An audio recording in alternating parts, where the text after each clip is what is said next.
नमस्कार दोस्तों, स्वागत है मेरे YouTube चैनल संस्कृत संपूर्ण में। आज हम लोग समास के बारे में पढ़ेंगे, समास का संक्षिप्त परिचय।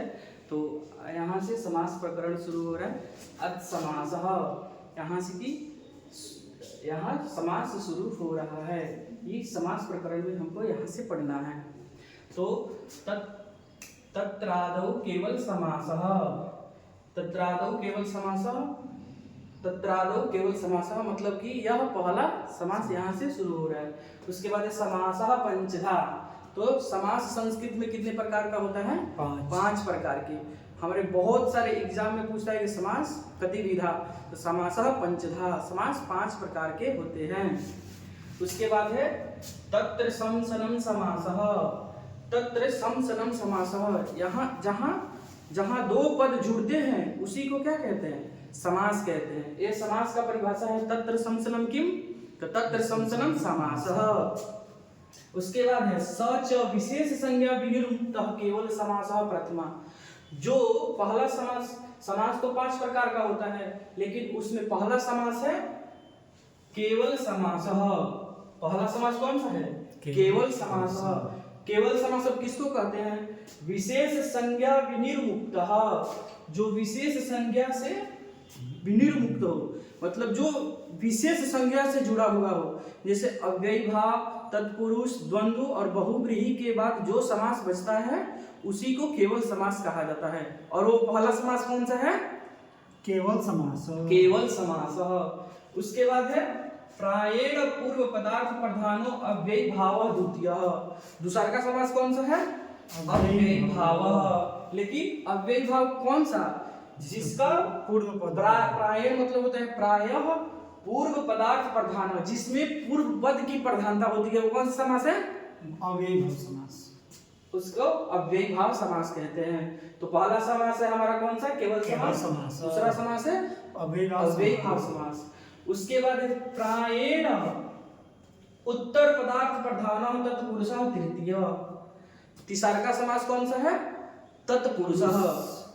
तो तत्पुरुष में प्रायण मतलब प्राय उत्तर पदार्थ प्रधान हो, जिसका उत्तर पद प्रधान हो उसको कौन सा समास कहते हैं? तत्पुरुष समास। तत्पुरुष समास। केवल समास विशेष संज्ञा विनिर्मुक्त होता है।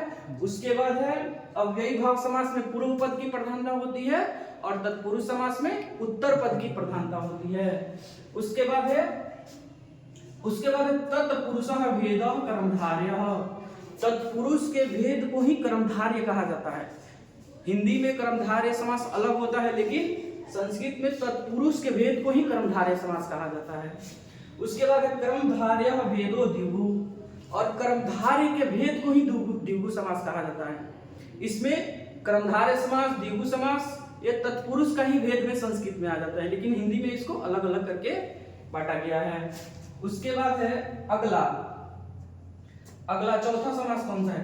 प्रायेण अन्य पदार्थ प्रधानो बहुव्रीहि चतुर्थः। जिस समास में अन्य पदार्थ की प्रधानता होती है उसे बहुव्रीहि समास कहते हैं। जैसे राज्ञः पुरुषः राजपुरुषः, लंब उदर, हाँ, लंब प्लस उदर लंबोदरः, जिसमें अन्य पद की प्रधानता होती है। ना लंब इसमें प्रधान है ना उदर प्रधान है, दोनों को जोड़ दिए, दोनों पद को जोड़ दिया जाएगा तो लंबोदर हो जाएगा। अलंबोदर का अर्थ है गणेश।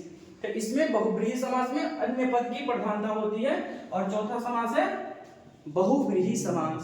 उसके बाद है अगला 5वां समास प्रायेण उभय पदार्थ प्रधानः द्वंद्वः पंचमः। जिस समास में दोनों पद की प्रधानता होती है, प्रथम पद और द्वितीय पद भी, वह द्वंद्व समास होता है। और उस समास कौन नंबर वाला समास है?